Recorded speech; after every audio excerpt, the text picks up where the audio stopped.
जोंनि बे जायगाया फुलगुरि प्राइमारि दिनै फुलगुरि पिसिडिसि दिनैहाय 13 नं समस्थियावनो गोलैयो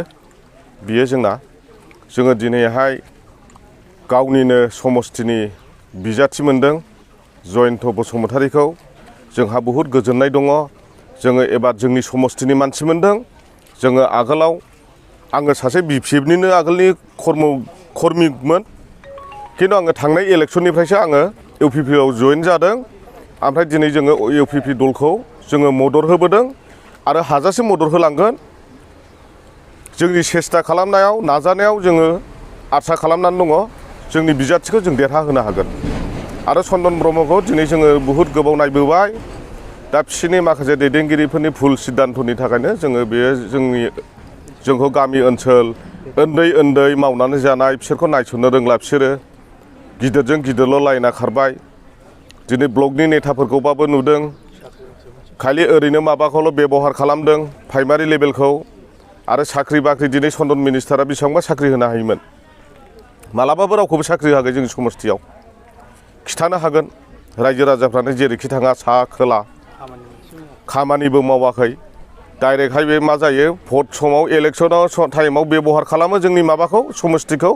ओमफ्राय ओरै बङाइगावनि गिदिर बिजनेसाल मेनफोरजोंसो बियो बिजनेसल' मावो खालि भटबाल' बिदिनो पार्टिनि अवाइसै नारसिननानै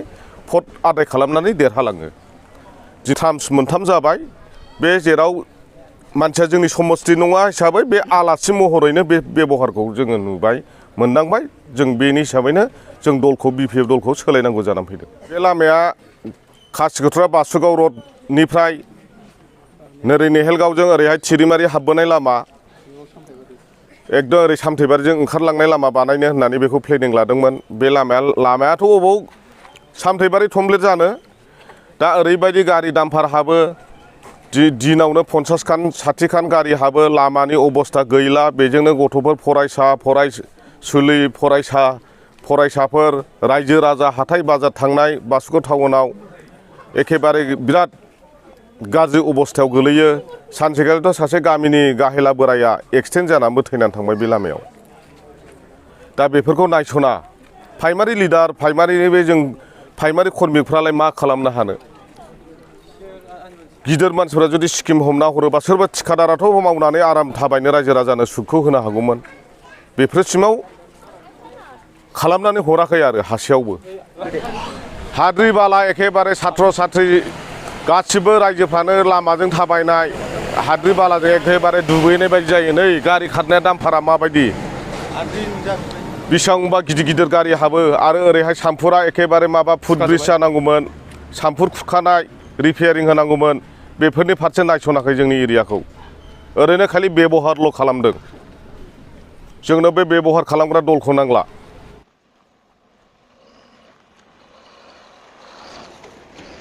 আমাৰ এই ফুলগুৰি প্ৰাইমাৰী কিবা ফুলগুৰি ভিচিডিচি অন্তৰ্গত পৰে সেইটো অৱশ্যে হয় তেওঁলোকে আমাৰ মানে বিপিএফৰ পৰা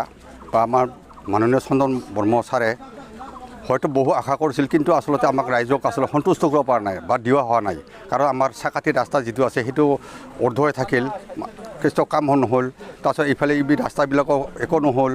ফুটব্ৰিজ আছিল সেইটাও নহ'ল চাম্পাৰ ইৰিগেশ্যন ফুটব্ৰিজ আছিল দিয়াত তাত মানে কিবা আধাৰশিলা কৰিছিল সেইটো ক্লিয়াৰ নকৰিলে এনেকৈ আৰু কিছুমান হয়তো পাবলগীয়া ঘৰ নোপোৱা হৈ গ'ল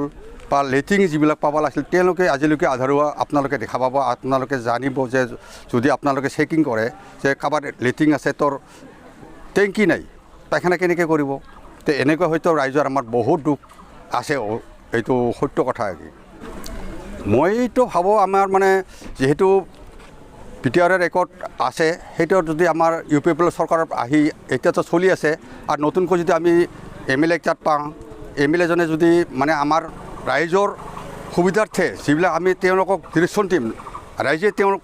এমএলএক ডিৰেকশ্যন দিম যে আপুনি এতিয়া কৰিব লাগে সেইটো কৰিব লাগে তেওঁ যদি কৰে আৰু আমি বোধহয় কৰিব তেওঁলোক সেইকাৰণে তেওঁলোকক আমি আজি ভোট দিব ওলাইছিলোঁ আমি ফুলগুৰি ভিচিডিচি অন্তৰ্গত যিবিলাক আছে আমাৰ ইয়াতে জিএছপি হওক বিজেপি হওক ইউপিপিএলে হওক আটাইকেইজনে আমি ইউপিপিএলকে দিব ওলাইছিলোঁ তেখেতক নস্থাত কৰাৰ কাৰণে আমি চেষ্টা কৰিম চাওক আমাৰ 31 নং সিদলি সমষ্টিৰ বিধায়ক যেহেতু চন্দন ব্ৰহ্ম ছাৰ তেখেতে 15 বছৰ কাল মন্ত্ৰী হৈ থাকিল এবাৰ আপোনাৰ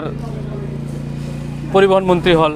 যেতিয়া আমাৰ চাওক ইয়াত ৰাস্তা ঘাটৰ উন্নতি এনেকুৱা উন্নতি কৰিলে আমি চন্দন ব্ৰহ্ম ছাৰক কেনেকৈ ভাল পাম আৰু চন্দন ব্ৰহ্ম ছাৰ যেনেকুৱা মানে কাম বা কৰি আছে বিধায়ক হোৱাৰ পিছত আমাৰ ইয়াত আৰু নাহে যেতিয়া আপোনাৰ ভোট লাগে তেতিয়াহে আহে বিধায়ক হোৱাৰ পিছত বা মন্ত্ৰী হোৱাৰ পিছতে আমাৰ লগত কোনো মানে আদান প্ৰদান বা কিবা নকৰে তেনেকুৱা মানুহক আমি কেনেকৈ ভোট দিম আমি বিকল্প ব্যৱস্থা লৈছোঁ এতিয়া